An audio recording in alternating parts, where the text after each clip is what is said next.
Beneath. Ali, your thoughts on this amazing feat? Thanks. And you know what's astounding about this?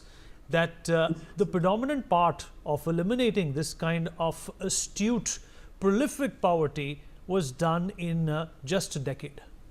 Yeah, absolutely. Vineet, I really want to point out two or three very specific things, building on what Sharadji, Gautam, and Sureshji, just sort of laid out very nicely. What were the main drivers of this? Let's understand that because we want to replicate these successes even more.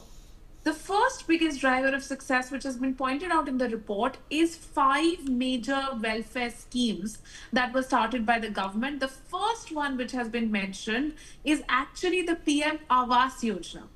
And the PM Awas Yojana is so critical because having a roof on your head, as somebody who is experiencing multidimensional poverty, experiencing absolutely no hope of ever being able to have a roof on your head, and then you get that roof on your head.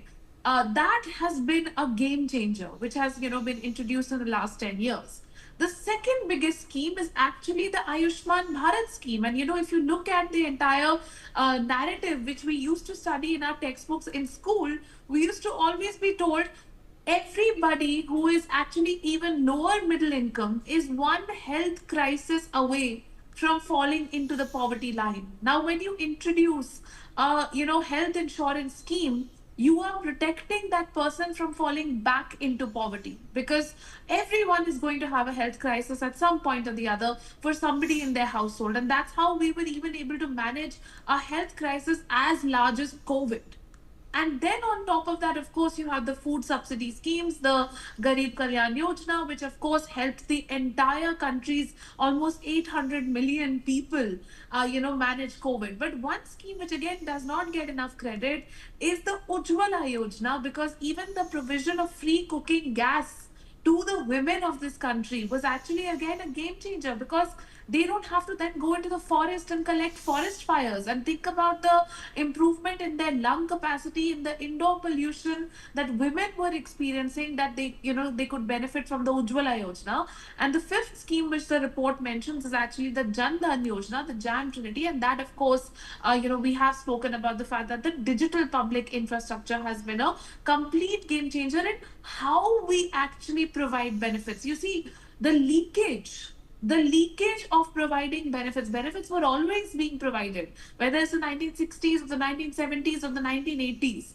But there was such a big narrative around the corruption, which meant that a lot of the benefits were being leaked away from the populations that deserved it. And now, with the digital public infrastructure, the technology to monitor this, the dashboards that you see that are populated on an everyday basis, it has changed the way government schemes are being delivered, and it reduces the cost of delivery of the government schemes as well.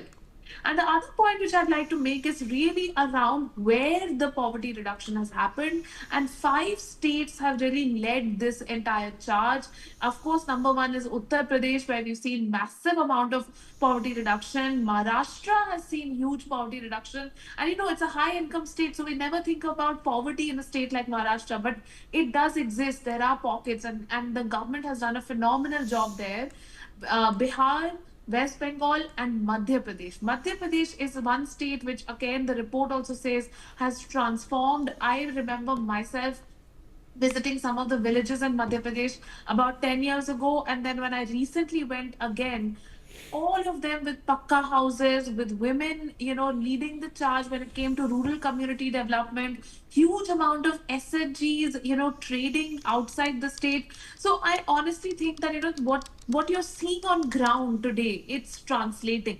And the last point I'll make is around the numbers, because of course we've been talking about the $3 poverty rate, which the report says has gone from 27% to 5.3% when we consider the poverty line at $3 a day.